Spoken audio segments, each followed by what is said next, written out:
እንኳን ለቅዱስ ዕፀ መስቀልና ለቅድስት እሌኒ ወራዊ በዓል በሰላም አደረሳችሁ። በስመ አብ ወወልድ ወመንፈስ ቅዱስ አሐዱ አምላክ።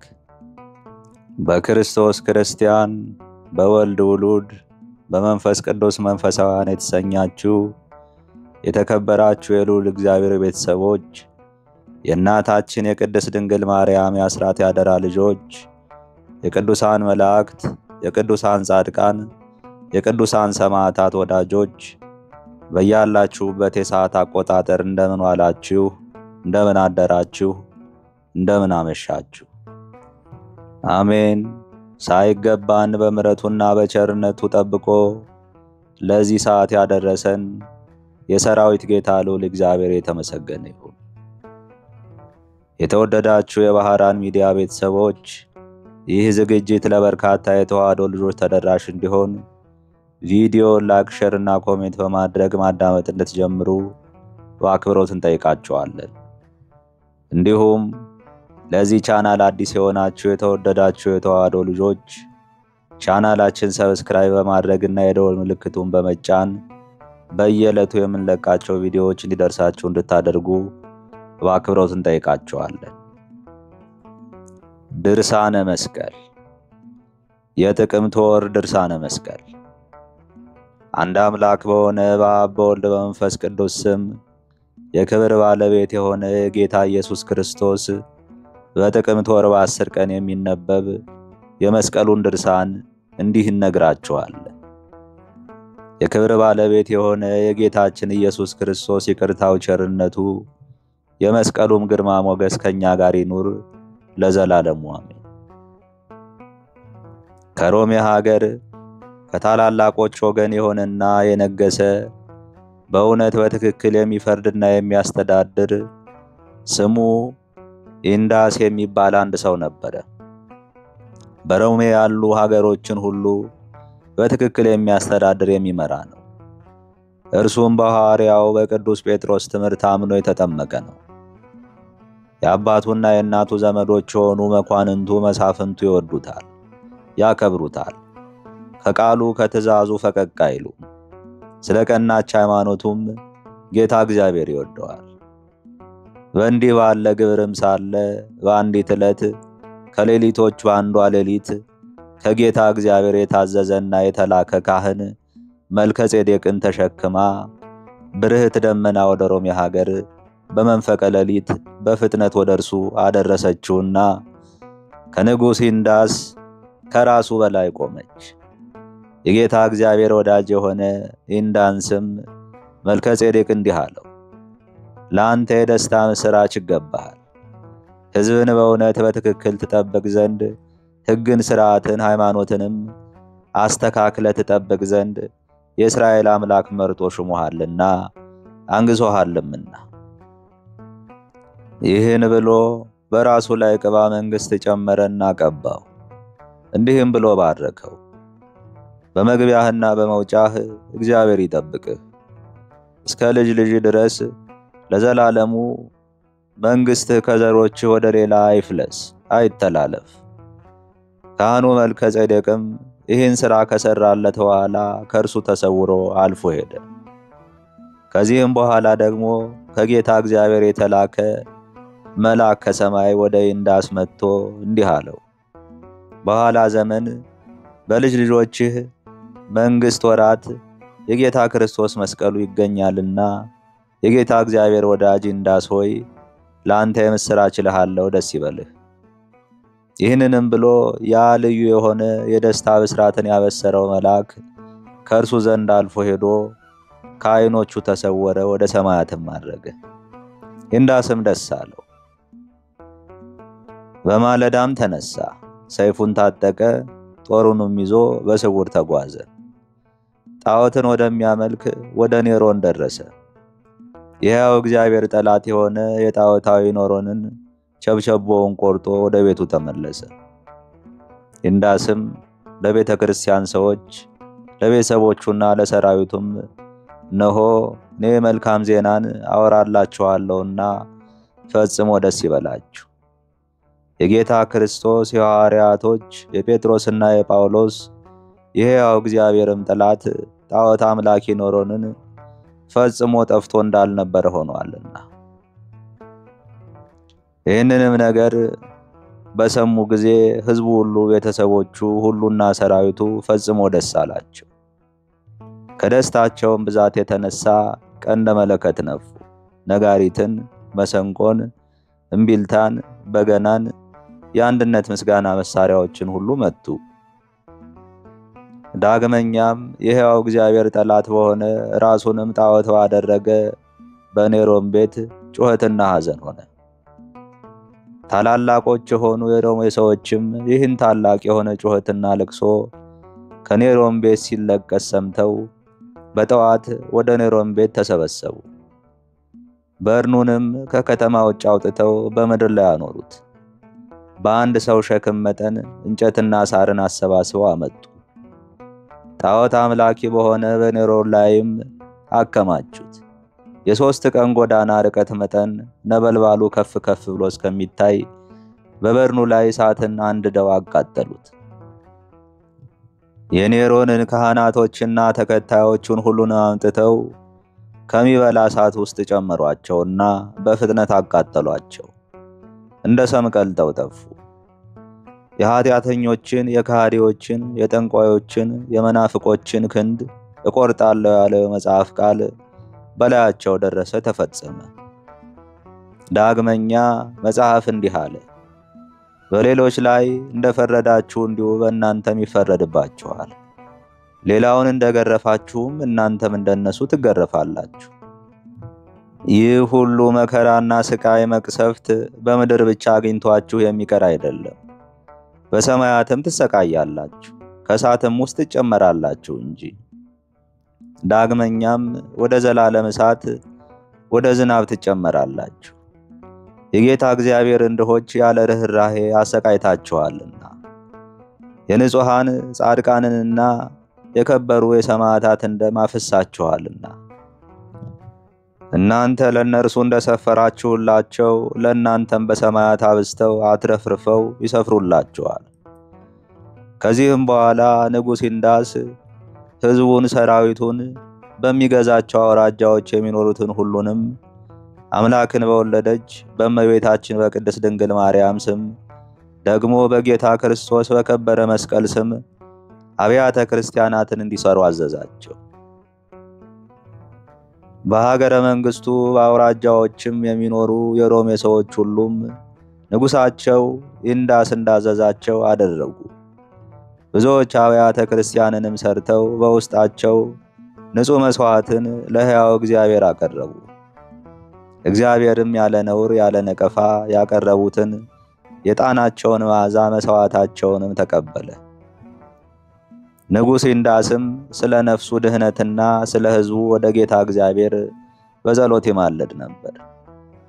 ከነገሰበት ጊዜ ጀምሮ እስካረፈ ድረስ ጣፋጮች መብሎችን አልቀመሰም፣ መዓዛቸው የሚጣፍጥ መጠጦችንም አልጠጣም። የሌላውንም ገንዘብ በአመፅና ለመማለጃ ብሎ አልወሰደም። በዚህ በኃላፊው ዓለም ውስጥም በእንዲህ ያለ ሥራ 60 ዓመት ያህል ኖረ።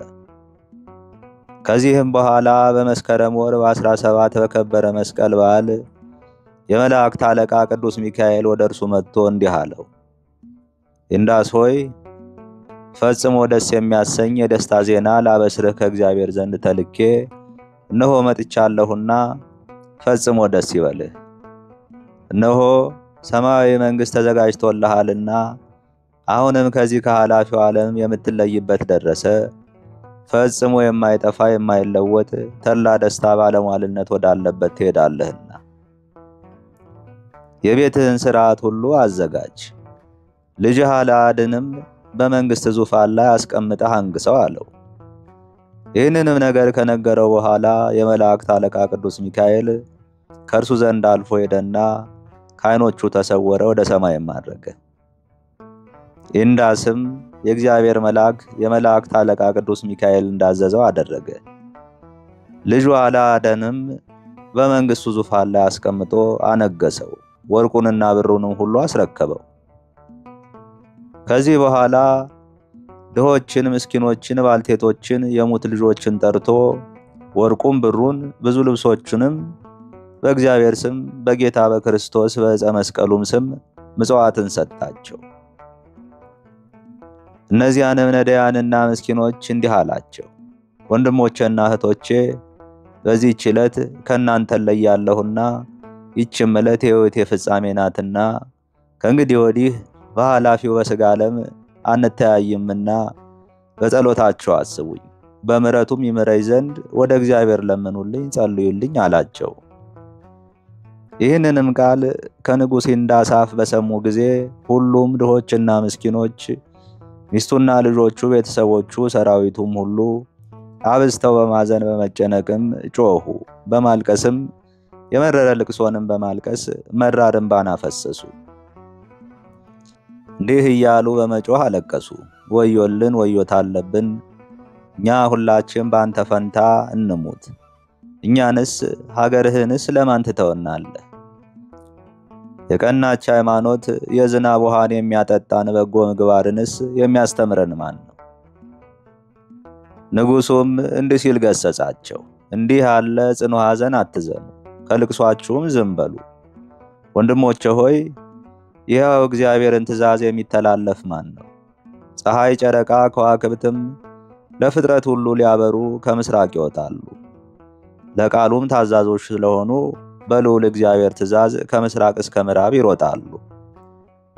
የምታስፈራ ባህርም በቅዱሳን አንድነት ጉባኤ ፈጽሞ ከሚመሰገን እግዚአብሔር ከግርማው የተነሳ ፈርታ ትንቀጠቀጣለች። አምላካችን በፍጥረቶቹ ላይ የወደደውን ያደርጋል፣ ሊቃወመው የሚችል የለም። ነገር ግን ሁላችሁም ወደ ቤታችሁ በሰላም ሂዱ። እኔን ግን ከተጠራሁበት መንገድ ወይም ከሚሄድበት ቦታ የሚከለክለኝና የሚያስተወኝ ከእናንተ ውስጥ የለም። ይህንንም ብሎ አረጋጋቸው፣ ጸጥ አደረጋቸው፣ አስደሰታቸውም። የመንግሥቱን ታላላቆች፣ መኳንንቱን፣ መሳፍንቱን፣ ሰራዊቱን፣ ቤተሰቦቹን ሁሉንም በየሥርዓታቸው በየሹመታቸው አቆማቸውና እንዲህ ብሎ አስተማራቸው። የዚህ ዓለም ኑሮ ኃላፊ ጠፊ ነውና ስለሆነ በተጠራችሁባት ዕለት በአምላካችሁ እግዚአብሔር ፊት በነፍሳችሁ እንዳታፍሩ በልዑል እግዚአብሔር በትእዛዙና በሕጉ ጸንታችሁ ኑሩ። ከዚህም በኋላ በመስከረም ወር በ17 በዚህች ዕለት በአልጋው ላይ ጋደም ብሎ ተኝቶ በሰላም በፍቅር አንድነት በክብር በምትጥም እንቅልፍ አምሳል አረፈ። በሀገረ መንግሥቱ ውስጥ የሚኖሩ ነገሥታቱ፣ መኳንንቱ፣ መሳፍንቱ፣ በሚገዛው አውራጃ ሁሉ ያሉ ሕዝቡ ሁሉም ወደ እርሱ በመሰብሰብ በአስከሬኑ ላይ ፍጹም ልቅሶን እያለቀሱ ፈጽመው አዘኑ። በበፍታ በሽቱ ገነዙት። ከወርቅና ከብር ከተሰራ ሳጥን ውስጥ ጨምረው አምላክን በወለደች በድንጋሌ ሥጋ በድንጋሌ ነፍስ በጸናች ንጽሕት ቅድስት እመቤታችን ማርያም ቤተ ክርስቲያን ውስጥ አኖሩት። ከሳጥኑ እግር በታችም የውሃ ምንጭ ፈልቆ በቤተ ክርስቲያኒቱ አጸድ ውስጥ ወረደ። ከዚያም ውሃ የሚታጠቡ በንጉሡ ይንዳንስ በጸሎቱ ኃይል ከደዌያቸው ፈጥነው የሚፈወሱ ሆኑ። ድውዮች፣ በሽተኞች ጤነኞች ሆኑ። ዕውሮች አዩ፣ ዲዳዎች ተናገሩ፣ ለምጻሞች ነጹ። የሞቱትም ከሙታን ተለይተው ተነሱ። በሮሜ ሀገር የሚኖሩ ሕዝብም አሕዛብም ይህን ዕጹብ ድንቅ የሆነ ሥራ አይተው አደነቁ፣ ምስጉን እግዚአብሔርንም አመሰገኑት። የዚህ ጻድቅ ንጉሥ በረከትም ከሀገራችን ኢትዮጵያ ጋር ለዘላለሙ ይኑር አሜን። ከአባቱ በኋላ በሮሜ ሀገር የነገሰ አልዓዳድም እንደ አባቱ በሃይማኖቱና በመልካም ሥራ እግዚአብሔርን የሚያገለግል ደስ የሚያሰኘው ሆነ።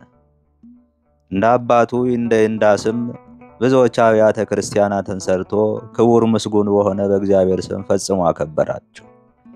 በቀንና በሌሊትም በጾም በጸሎት ይተጋ ነበር። ከሰንበታት ብቻ በቀር እህልን አይበላም አይጠጣም ነበር። ምንም ሳይቀምስ በየ3 ቀኖች፣ በየ4 ቀኖች፣ በየ5 ቀኖች ይጾማል። በአርብና በሮብ በሰባቱም አጽዋማት ከሚስቱ ጋር አይገናኝም። የማቅ ቀሚስንም ሰፍቶ በልብሰ መንግሥቱ በታች በውስጥ ይለብስ ነበር። እንዲህ ባለ ሥራ እግዚአብሔርን እያገለገለ በሰላም በፍቅር በደስታ ብዙ ዘመናት ኖረ። ሰው ከሰው ጋር፣ ወዳጅም ከወዳጁ ጋር፣ አባትም ከልጁ ጋር እንደሚነጋገር ሁል ጊዜ ከመላእክት ጋር ይነጋገራል። ከብርሃናውያን መላእክት ጋር እንዲሁ ሲነጋገር የኖረ ነው።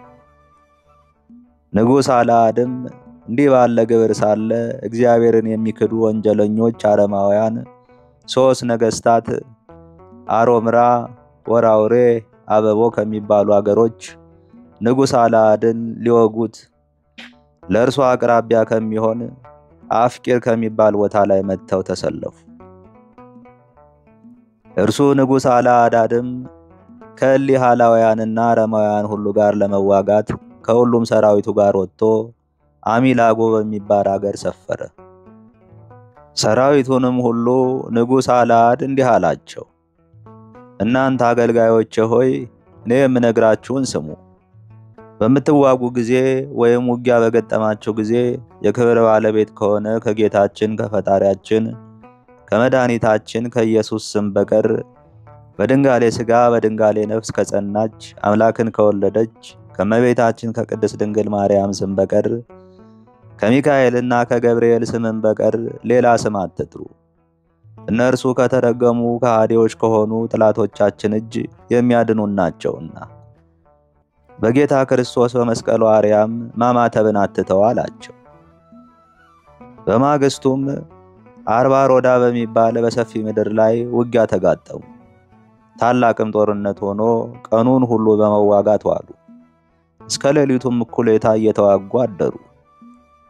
የሌሊቱ እኩሌታም በሆነ ጊዜ ንጉሥ አልዓድ የአባቱን ስም ኢንዳስ አባቴ የእግዚአብሔር ወዳጁ የእስራኤል አምላክ ኃይል ካንተ ጋር አለና ከሚጠሉኝ ጠላቶቼ ከእጃቸው ና ፈጥነህ አድነኝ አባቴ ኢንዳስ ብሎ 3 ጊዜ ጠራው።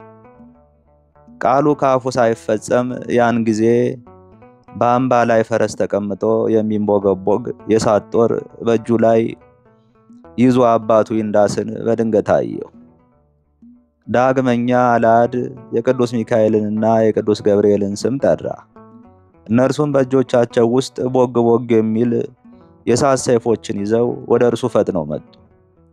እነዚያንም የሚያስፈሩ የእሳት ሰይፎች ለአልዓድና ለልጁ ለአግድር ሰጧቸው። ከዚህም በኋላ ፈጽሞ ደስ እያላቸው ወደ ሰልፍ ውስጥ ገቡ። ደማቸው እስከ ፈረስ ልጓም እስከሚደርስ እነዚያን ከሃዲያን ከአባታቸው ከኢንዳስ ጋር ሆነው ወጓቸው፣ ጨረሷቸው። ኢንዳስም የሮምራን ንጉሥ በጦር ወግቶ ከፈረሱ ላይ አውርዶ በእጁ ይዞ ለልጁ ለአልዓድ ሰጠው። የመላእክት አለቃ ቅዱስ ሚካኤልም የወራውሬ ንጉሥ የተባለውን ይዞ ከፈረሱ ላይ አውርዶ ለንጉሥ አልዓድ ወንድም ለኢዳዳ ሰጠ። የመላእክት አለቃ ቅዱስ ገብርኤልም የአበቦን ንጉሥ ይዞ ከፈረሱ ላይ አውርዶ ለንጉሥ አልዓድ ልጅ ለአግድር ሰጠ። ከዚህ በኋላ ቅዱስ ሚካኤልና ቅዱስ ገብርኤል አባቱ ኢንዳስም ተሰወሩ፣ ወደ ሰማያትም አረጉ። አልዓድም ወንጀለኞች የሆኑ ነገሥታትን በእግር ብረት አሰራቸው። ከመገደል የተረፉ እኒያ አላውያን ሰራዊቶቻቸው ነገሥቶቻቸው እንደተያዙ ባዩና በተመለከቱ ጊዜ አውሎ ንፋስ እንደበተነው ነገር ተበትነው ወደ ሀገራቸው ተመልሰው ሸሹ። የእነዚያ የተገደሉ አላውያንም ቁጥራቸው 900,400 ሆነ። ይህ ሁሉ የሆነው የክብር ባለቤት የሆነ በጌታ ኢየሱስ ክርስቶስ መስቀሉ ኃይል ነው። እኒህም ሃይማኖታቸው የቀና የሮሚያ ነገሥታት ከጠላቶቻቸው ጋር ውጊያ በሚያደርጉ ጊዜ የጌታ ክርስቶስ የመስቀሉ ምልክት በእጆቻቸው ውስጥ አለ። በጦር መሳሪያቸው ውስጥ ሁሉ በሚዋጉባቸው መሳሪያዎች ሁሉ የመስቀል ምልክት አለበት። ይህም ነገር በዓለም ውስጥ ሁሉ ተሰማ። አምላካችንን ጌታ ክርስቶስን ከካዱ በቀር ከሮሚያ ሀገር ሰው ግን የሞተ የለም። ጠላቶቻቸውን ድል ስለማድረጋቸው ፈጽሞ ደስ እያላቸው ከሁሉም ሰራዊቱ ጋር አሸናፊ እግዚአብሔርን እያመሰገኑ የከበረ መስቀሉንም እያከበሩ ንጉሥ አልዓድ ወደ ሮሚያ ሀገር ተመለሱ። ንጉሥ አልዓድም ከዘመቻ በተመለሰ በሦስተኛው ቀን በከበረች በክርስቲያን ሰንበት ዕለት ስሙ ጴጥሮስ የተባለ የጳጳሳት አለቃ ወደ እርሱ መጣ። ንጉሡም በታላቅ ክብር ተቀበለው። እንደ ሕጋቸውና እንደ ሥርዓታቸው በመንፈሳዊ ሰላምታ እርስ በርሳቸው እጅ ተነሳሱ።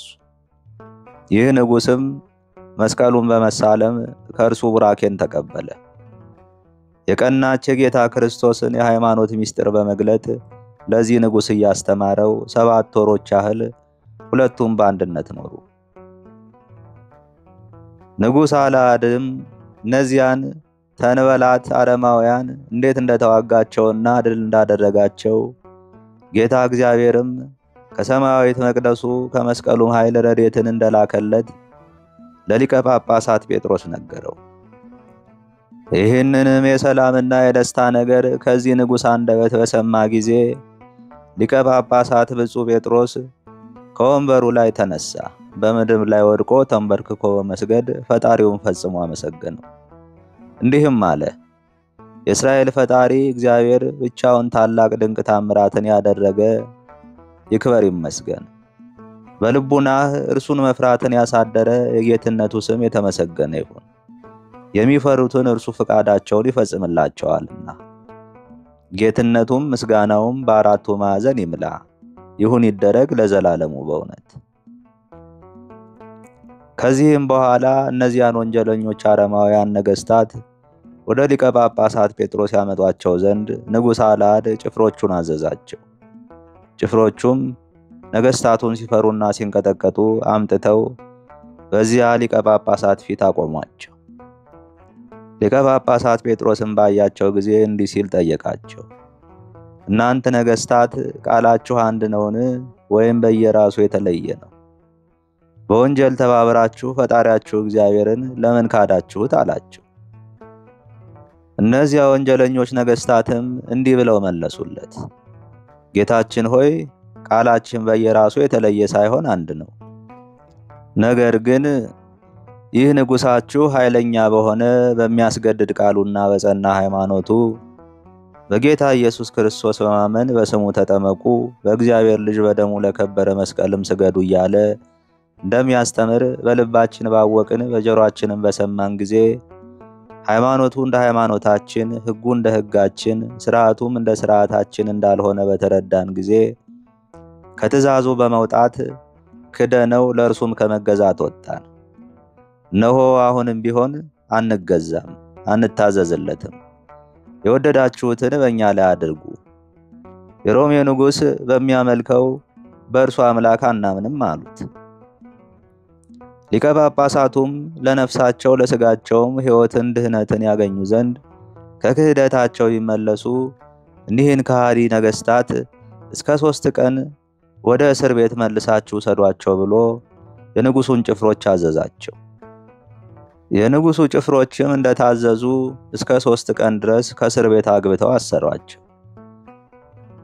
ከ3 ቀንም በኋላ ሊቀ ጳጳሳቱ እነዚያን ነገሥታት ወደ እርሱ ያመጧቸው ዘንድ ጭፍሮቹን አዘዛቸው። ጭፍሮቹም እንደታዘዙ አምጥተው በሊቀ ጳጳሳቱ ፊት አቆሟቸው። ሊቀ ጳጳሳት ጴጥሮስም እነዚያን ወንጀለኞች አረማውያን ነገሥታት እንዲህ አላቸው። ከሰማያት በወረደውና ከእመቤታችን ከቅድስት ድንግል ማርያም በተወለደው ዓለምን ለማዳን ለእኛም ቤዛ ሊሆነን በተሰቀለው የክብር ባለቤት በሆነ በጌታችን ኢየሱስ ክርስቶስ ለምን አታምኑም? ለነፍሳችሁስ ድህነትን ለምን አትሹም? ይህ የያዛችሁት ሃይማኖት በሥጋችሁም ሆነ በነፍሳችሁ ይገድላችኋል እንጂ የክብር ባለቤት በሆነ በጌታ ኢየሱስ ክርስቶስ ዘንድ አይረባችሁም፣ አይጠቅማችሁም። እኒህ ወንጀለኞች ከሃዲያን ነገሥታትም ለሊቀ ጳጳሳቱ ይህን ንጉሣችሁን ከኃይሉ ጽናት የተነሳ ስለ መፍራት ሃይማኖታችሁን አንቀበልም፣ ኢየሱስ ክርስቶስም ከቅድስት ድንግል ማርያም እንደተወለደ አናምንም፣ እናንተ ለምታከብሩት መስቀልም አንሰግድም ብለው መለሱለት። እኒህንም ነገሥታት 3ኛ ጊዜ ለ3 ቀን በእስር ቤት እንዲያኖሯቸው ሊቀ ጳጳሳቱና ንጉሡ አዘዙ። ዳግመኛም በ3ኛው ቀን ሊቀ ጳጳሳት ጴጥሮስ ንጉሥ አልዓድን እንዲህ አለው። ዛሬ ግን እግዚአብሔርን የካዱ እነዚያን ወንጀለኞች ሦስቱን ነገሥታት ወደ ቤተ ክርስቲያን ያመጧቸው ዘንድ ንጉሥ ሆይ ሰራዊትህን እዘዛቸው አሉት።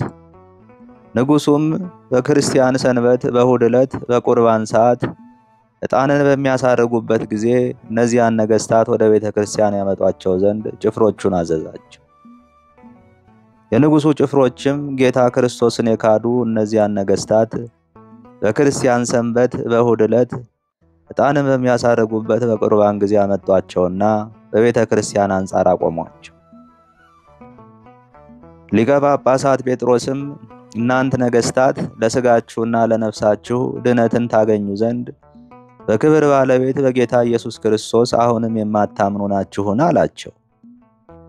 ለሊቀ ጳጳሳቱም እንዲህ ሲሉ መለሱለት፣ 2-3 ጊዜ ለምን ትጠይቀናለህ? በኢየሱስ ክርስቶስ እንደማናምን አስቀድመን ነግረንሃልና በእኛ ላይ የፈለጋችሁትን አድርጉ፣ ምንም ስለማይረባን ስለማይጠቅመን ሃይማኖታችሁን አንቀበልም አሉት። በዚያንም ጊዜ ሊቀ ጳጳሳት ጴጥሮስ ለንጉሥ አልዓድ እንዲህ አለው፣ አሁን ግን እኒህን 3 ነገሥታት ወደሚገደሉበት ቦታ ከጭፍሮቻቸው ጋር ወስደው በሆዳቸው በምድር ላይ አስተኝተው እጆቻቸውንና እግሮቻቸውን አስረው እርሷን በካዷት ቤተ ክርስቲያን አንጻር አንገታቸውን በሰይፍ ይቆረጡ ዘንድ ጭፍሮችህን እዘዛቸው አሉት። ሊቀ ጳጳሳቱም እንዳለው ያደርጉ ዘንድ ንጉሥ ጭፍሮቹን አዘዛቸው። የንጉሥ ጭፍሮችም የታዘዙትን አደረጉ፣ አንገታቸውንም በሰይፍ ቆረጡ። እንዲሁም ሐዋርያት በሲኖዶሳቸው እንዲህ ሲሉ አዘዋልና ምድራዊ ንጉሥን የከዳ ቢኖር የእግዚአብሔርን ሕግ የካደ ስለሆነ ስለዚህ በእሳት የጋለ ሰንሰለት በአንገቱ አስረው ወደ ታላቅ ገደል ይወርሩት። ዳግመኛም ሐዋርያ እንዲህ ብለዋል፣ እኛ ካስተማርናችሁ ሌላ ትምህርትን ሌላ ሃይማኖትንም ያስተማራችሁ ቢኖር ከእርሱም የተማረ የተለየ የተወገዘ ይሁን። የእኛ ሃይማኖታችን ግን የጸናች የቀናች ኦርቶዶክሳዊት ናትና እርሷም ከውሃና ከመንፈስ ቅዱስ ዳግመኛ በመወለድ ልጅነትን የምናገኝበት ቅዱስ ቁርባንንም የምንቀበልበት በጌታችንና በመድኃኒታችን ኢየሱስ ክርስቶስ የምናምናት እምነታችን የከበረች ናትና በሰማይም በምድርም ተስፋ የምናደርገው ሃይማኖታችን ይህ ነው። እኛ ሳንጨምር ሳናጎድል በአካል 3 በመለኮት አንድ ነው ብለን እናምናለንና እናንተ ወንጌል የምታምኑ ክርስቲያን ሕዝቦች ሆይ ሌላ ትምህርት የሚያስተምራችሁ ቢኖር በጆሮአችሁ አትስሙት፣ ወደ ቤታችሁም አታስገቡት፣ ፈጽሞም ሰላምታ አትስጡት፣ ሐሰትን የሚፈጥር ሐሰተኛ ነውና። ሊቀ ጳጳሳት ጴጥሮስም ሕዝቡን እንዲህ ሲያስተምር የክብር ባለቤት ጌታችን ኢየሱስ ክርስቶስ ለንጉሥ አልዓድ ተገለጸለትና እንዲህ አለው፣ በወገን የከበርክ ወዳጅ አልዓድ ሆይ በሰማይም በምድርም የጸና ቃል ኪዳንን ዛሬ ካንተ ጋር አጸናለሁ። ላንተም ለልጆችህም ዛሬ የሚያልፈውን ምድራዊ መንግስትን ሰጠዋችሁ፣ በኋላ ግን የማታልፍ የማትጠፋ የማትለወጥ ሰማያዊት መንግስትን ለዘላለሙ ሰጣችኋለሁ አለው። ንጉሥ አልዓድም ይህን ቃል በሰማ ጊዜ ጌታዬ ሆይ አንተ ማን ነህ? አለው።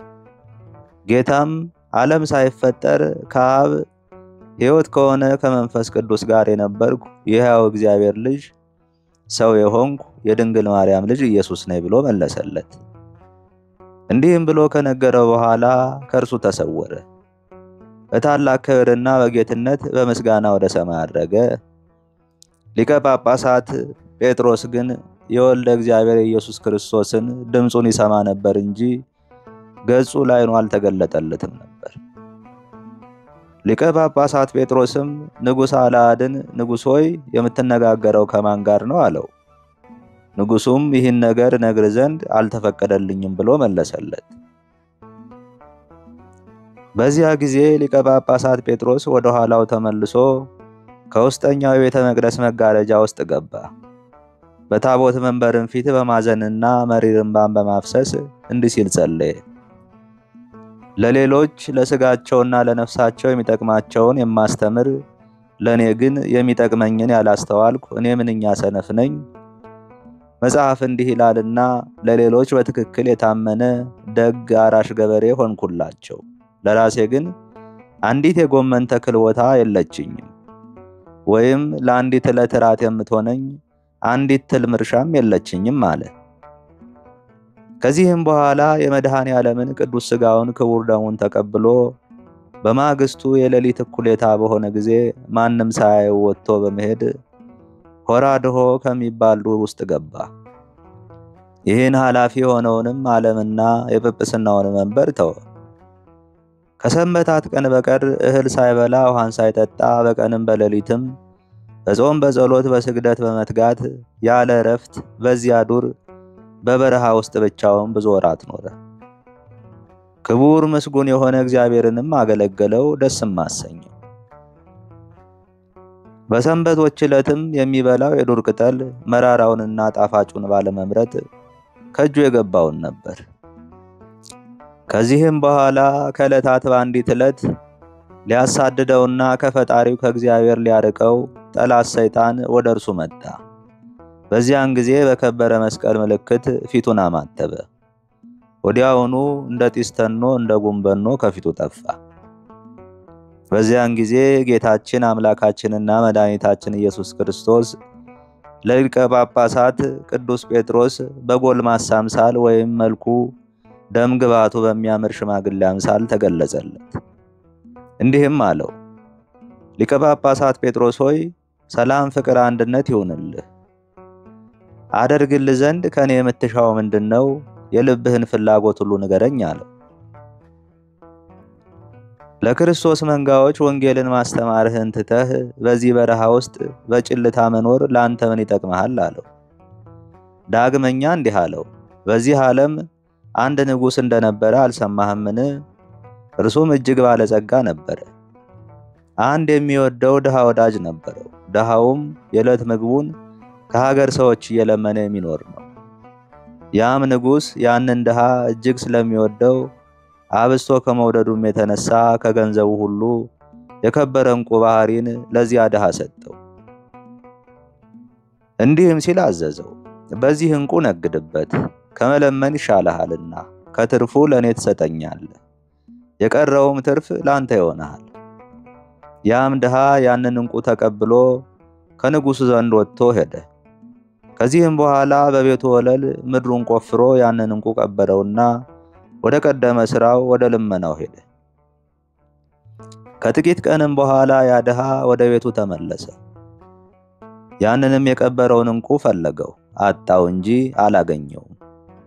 ንጉሡንም ከመፍራቱ የተነሳ ወደ ሌላ ሀገር ሂዶ ንጉሡ እንዳያገኘው ተሰወረ። ይህ ድሃ በዚያ ዕንቁ ምክንያት ንጉሡን ከዳው። ከዚያ ከደግ ንጉሥ ከፍቅሩ ተለየ። ከጥቂት ቀን በኋላም ያንን ድሃ ንጉሡ ፈለገው፣ ግን አላገኘውም። የሀገሩንም ሰዎች ያ ድሃ ወዴት እንደሄደ ጠየቃቸው። የሀገር ሰዎችም ያ ጎስቋላ ድሃ ያለበትን ሀገር ለንጉሡ ነገሩት። በዚያንም ጊዜ አስረው ያመጡት ዘንድ ያ ድሃ ወዳለበት አሽከሮቹን ንጉሡ ላካቸው። የንጉሥ አሽከሮችም ያንን ድሃ ባገኙት ጊዜ ይዘው አሰሩት፣ ወስደውም በንጉሡ ፊት አቆሙት።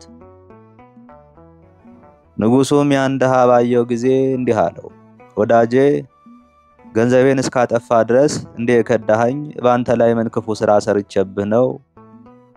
ወዳጄ ካደረግኩ በኋላ በእኔና በአንተ መካከል የነበረውን ፍቅር እንዴት ረሳኸው? ከኔስ የተሸሸከው በምን ምክንያት ነው አለው። ከንጉሥ አንደበትም ይህን ነገር በሰማ ጊዜ ከመደንገጡ የተነሳ ዲዳ ሆነ፣ ምንም መናገር ተሳነው። በሚቀበለውም ገንዘብ እስከሚቀጣው አስረው በወህኒ ቤት እንዲያኖሩት ንጉሥ አሽከሮቹን አዘዛቸው። ከዚህም በኋላ ንጉሡ በሚገዛቸው አገሮች ሁሉ የሚኖሩ መኳንንቱ፣ መሳፍንቱ፣ ካህናትና ሊቃውንትም ወደ ንጉሡ ቤተ መንግሥት መጡ። እየሰገዱና እየተንበረከኩ እንዲህ እያሉ ለመኑት፣ ጌታችን ንጉሣችን ሆይ አስቀድሞ ፍጹም ወዳጅህ የነበረ ይህንን ድሃ ስለ እግዚአብሔር ስም ማረልን በማለት ማለዱት። በዚያንም ጊዜ ልመናቸውን ሰማ፣ ምልጃቸውንም ተቀብሎ ያንን ድሃ ይቅር አለው፣ እንደ ቀድሞውም ወደደው። ሹመትን ሾመውና ወዳጅ አደረገው። ሊቀ ጳጳሳት ጴጥሮስ ሆይ ስለ ንጉሥና ስለዚያ ድሃ ምን ትላለህ? ከእነርሱስ ማንኛው ይሻላል? እስቲ ፍረድ አለው። ሊቀ ጳጳሳት ጴጥሮስም መልሶ እንዲህ አለ። ንጉሡ መልካም ሥራ ሰርቶለት ሳለ ይህ ድሃ ንጉሥ ጌታውን የከዳው በሞት መቀጣት ሲገባው ይህ ንጉሥ ምሕረትን አድርጎለታልና እንደ ፈጣሪው መሐሪ የሆነ ይህ ንጉሥ ይሻላል። አምላካችን መሐሪ ይቅር ባይ ምሕረቱ የበዛ ቁጣው ያነሰ ነውና አለው። በዚህ ዓለም ከዕንቁ የሚወደድ ምን ነገር አለ? ነገር ግን በእግዚአብሔር እጅ የተፈጠረ የሰው ተፈጥሮ ይበልጣል። ይህ ንጉሥም ከኃላፊው ዓለም ዕንቁ ሰው እንደሚበልጥ አስቦ ይህን ድሃ ማረው፣ ይቅርታም አደረገለት፣ ወደደውም አለው። የክብር ባለቤት ጌታ ኢየሱስም እንዲህ አለው። ሊቀ ጳጳሳት ጴጥሮስ ሆይ መልካም ፈርደሃል። እኔም እነግርሃለሁ ይህን ሥራ የሠራኸው አንተ ነህ አለው። እኔ እንደ ክቡር ዕንቁ የሆነች የክህነትን ሥልጣን ሰጠውህ። አንተ ግን የጌታውን መክሊት እንደደፈነ እንደዚህ ሐኬተኛ ባሪያ የከበረ ወንጌሌን ማስተማር ትተህ ወደዚህ ዱር ገብተህ ደፈንካት፣ ቀበርካትም አለው። ይህንንም ከተናገረ በኋላ በደብረ ታቦር እንደሆነው የጌታ ኢየሱስ የፊቱ መልክ ተለውጦ እንደ መብረቅ ተብለጨለጨ፣ ልብሱም እጅግ ነጭ ሆነ።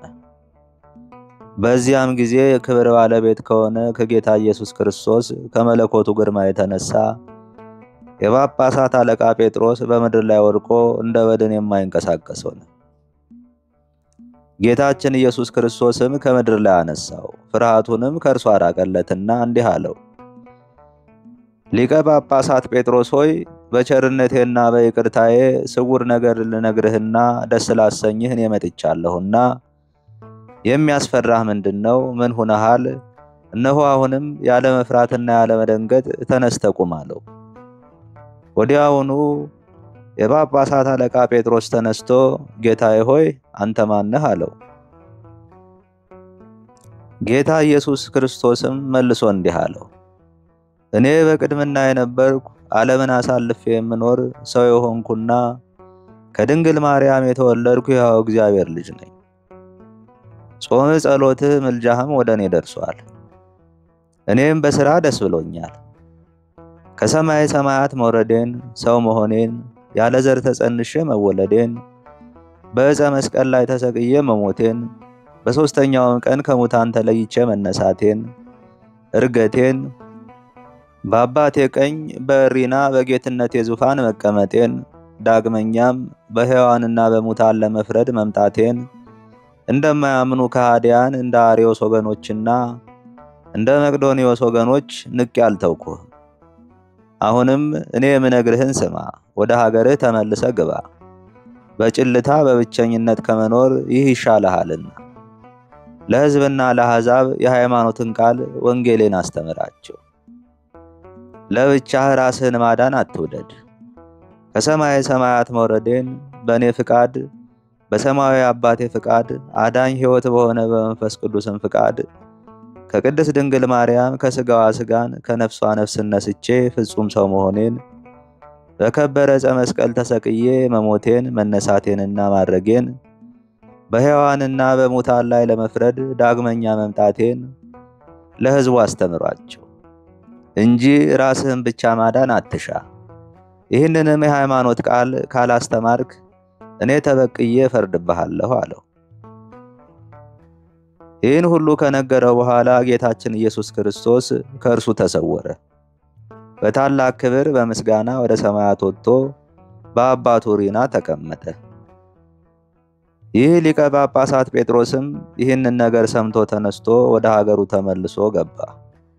ንጉሥ አልዓድም በፍጹም ደስታ በታላቅ ክብር ተቀበለውና እንዲህ አለው።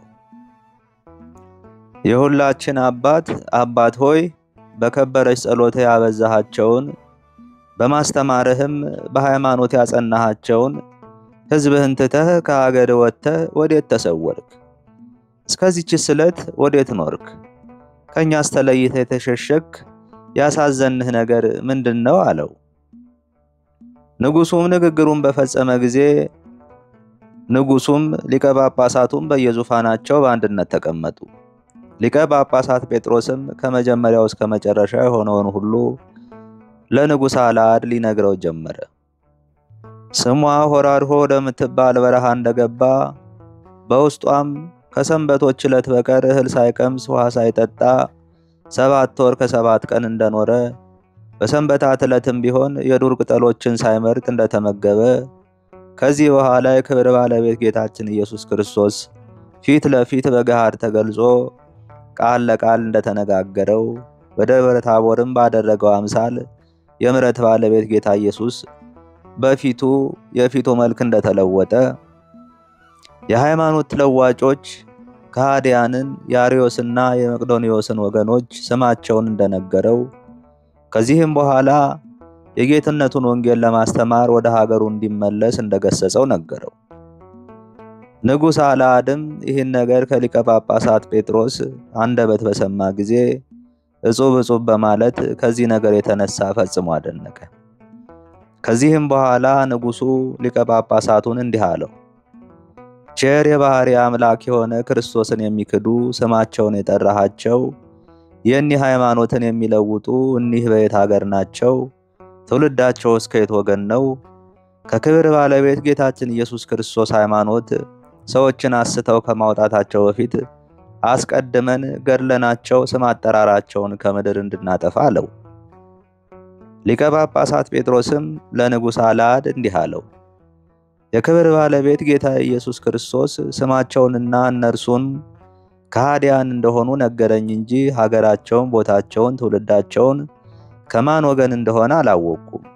የጌታችን የፈጣሪያችን የመድኃኒታችን ኢየሱስ ክርስቶስ ይቅርታውና ቸርነቱ የከበረ መስቀሉ ግርማ ሞገስም የክቡር አባታችን ተክለ ሃይማኖት ልጆች ከሆንን ከሁላችን ጋር ይኑር ለዘላለሙ አሜን። አባታችን ሆይ በሰማያት የምትኖር ስምህ ይቀደስ፣ መንግስትህም ትምጣ፣ ፈቃድህ በሰማይ እንደሆነች እንዲሁም በምድር ትሁን። የዕለት እንጀራችንን ስጠን ዛሬ፣ በደላችንን ይቅር በለን እኛም የበደሉንን ይቅር እንደምንል፣ አቤቱ ወደ ፈተናም አታግባን ከክፉ ሁሉ አድነን እንጂ መንግስት ያንተ ናትና ኃይል፣ ክብር፣ ምስጋና ለዘላለሙ አሜን። እመቤቴ ማርያም ሆይ በመልአኩ በቅዱስ ገብርኤል ሰላምታ ሰላም እልሻለሁ። በሐሳብሽ ድንግል ነሽ፣ በሥጋሽም ድንግል ነሽ። የአሸናፊ እግዚአብሔር እናት ሆይ ሰላምታ ላንቺ ይገባል። ከሴቶች ሁሉ ተለይተሽ አንቺ የተባረክሽ ነሽና የማኅፀንሽም ፍሬ የተባረከ ነው። ጸጋን የተመላሽ ቅድስት ሆይ ደስ ይበልሽ፣ ልዑል እግዚአብሔር ካንቺ ጋር ነውና ከተወደደው ልጅሽ ከጌታችን ከመድኃኒታችን ከኢየሱስ ክርስቶስ ዘንድ ይቅርታና ምሕረትን ለምኝልን ኃጢአታችን ያስተሰርይልን ዘንድ ለዘላለሙ አሜን። ከዚህ በመቀጠል የዕለቱን ስንክሳር እናስደምጣለን። ስንክሳር ዘወርኃ ጥቅምት 10 አንድ አምላክ በሚሆን በአብ በወልድ በመንፈስ ቅዱስ ስም ጥቅምት 10 በዚች ቀን ለአባቶቻችን ሊቃነ ጳጳሳት 7ኛ የሆነ የእስክንድርያ ሀገር ሊቀ ጳጳሳት አውማኔዎስ አረፈ። ይህም ቅዱስ ከታናሽነቱ ጀምሮ ንጹሕ ትሑት የሆነ ለእውነተኛ ሥራ ሁሉ የሚያገለግል ነበር። ቅዱስ አብርሜዎስም ትሩፋቱን አይቶ ዲቁና ሾመው። በዲቁና አገልግሎትም 10 ዓመት ኖረ። ዮስጦስም ሊቀ ጵጵስና በተሾመ ጊዜ ትሩፋቱንና የሃይማኖቱን ቅንነት ተመለከተ። ምዕመናንንም ማስተማር እንደሚችል አውቆ ቅስና ሾመው። ከዚህም በኋላ ቅዱስ ዮስጦስ ባረፈ ጊዜ ይህን አባት አውማኔዎስን መርጠው ሊቀ ጵጵስና ሾሙት። የአብያተ ክርስቲያናትንም ሥራ ሁሉ ተረከበ። መናፍቃንንም ተከራክሮ የሚረታቸው ሆነ። ብዙዎችንም ከስህተታቸው መለሳቸው። ጌታችን ኢየሱስ ክርስቶስም በመለኮቱ ከአብ ከመንፈስ ቅዱስ ጋር ትክክል እንደሆነ ግልጽ አድርጎ አስተማራቸው። በሹመቱም 13 ዓመት ከኖረ በኋላ በአንስጣዮስ 7ኛ ዘመነ መንግስት በዚች ቀን አረፈ።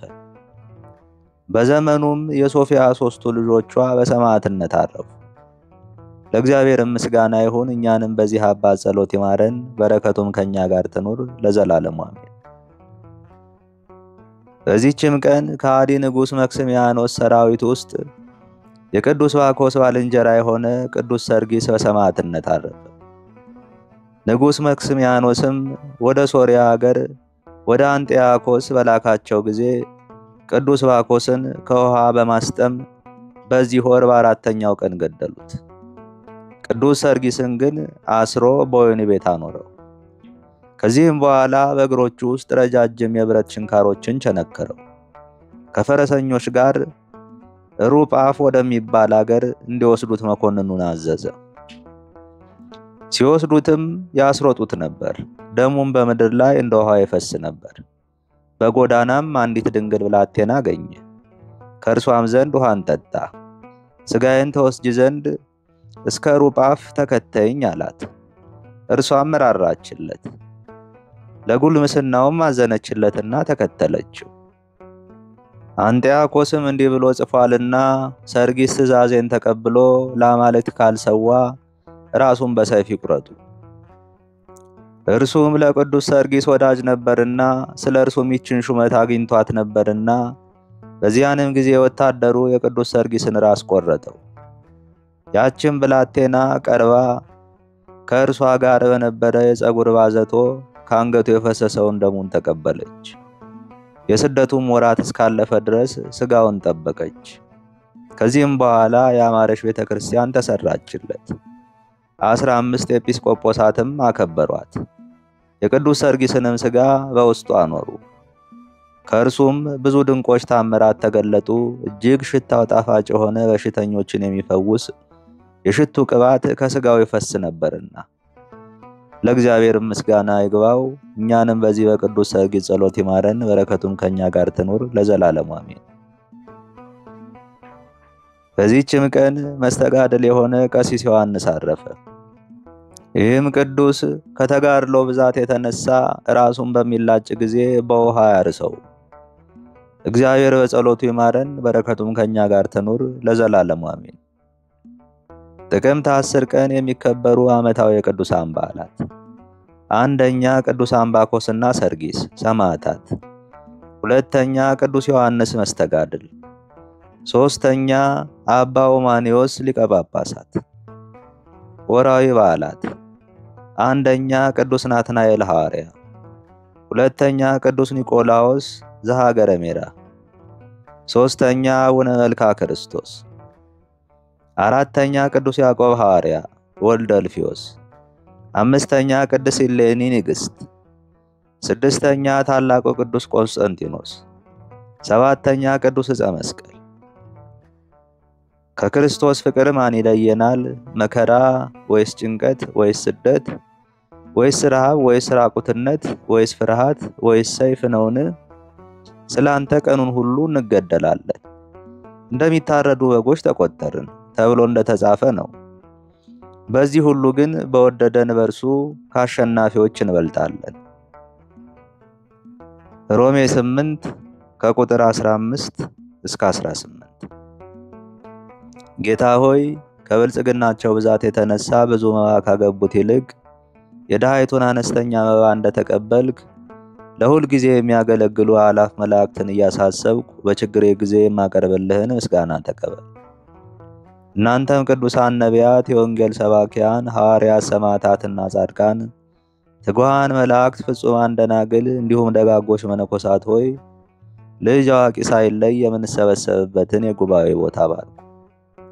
ይህን መጽሐፍ ወረቀት አዘጋጅቶ ብራና ዳምጦ የጻፈውንና ያጻፈውን ከግዕዝ ወደ አማርኛ የተረጎመውን ቃለ ንባቡን በእርጋታ መንፈስና በተመስጦ ሕሊና ያዳመጠውን በደለኛን ሁሉ በምታስምር በጌታ በእናቱ በማርያም ጸሎት ኢየሱስ ክርስቶስ በአንድነት ይማረን አሜን። አነሳስቶ ላስጀመረን አስጀምሮ ላስፈጸመን ለልዑል እግዚአብሔር ክብር ምስጋና ይግባው። አባታችን ሆይ በሰማያት የምትኖር ስምህ ይቀደስ፣ መንግሥትህ ትምጣ፣ ፈቃድህ በሰማይ እንደሆነች እንዲሁም በምድር ትሁን። የዕለት እንጀራችንን ስጠን ዛሬ፣ በደላችንን ይቅር በለን እኛም የበደሉንን ይቅር እንደምንል፣ አቤት ወደ ፈተናም አታግባን ከክፉ ሁሉ አድነን እንጂ መንግሥት ያንተ ናትና ኃይል፣ ክብር፣ ምስጋና ለዘላለሙ አሜን። እመቤቴ ማርያም ሆይ በመልአኩ በቅዱስ ገብርኤል ሰላምታ ሰላም እልሻለሁ። በሐሳብሽ ድንግል ነሽ፣ በሥጋሽም ድንግል ነሽ። የአሸናፊ እግዚአብሔር እናት ሆይ ሰላምታ ላንቺ ይገባል። ከሴቶች ሁሉ ተለይተሽ አንቺ የተባረክሽ ነሽና የማኅፀንሽም ፍሬ የተባረከ ነው። ጸጋን የተመላሽ ቅድስት ሆይ ደስ ይበልሽ፣ ልዑል እግዚአብሔር ከአንቺ ጋር ነውና ከተወደደው ልጅሽ ከጌታችን ከመድኃኒታችን ከኢየሱስ ክርስቶስ ዘንድ ይቅርታና ምሕረትን ለምኝልን ኃጢአታችን ያስተሰርይልን ዘንድ ለዘላለሙ አሜን። ይቆየን።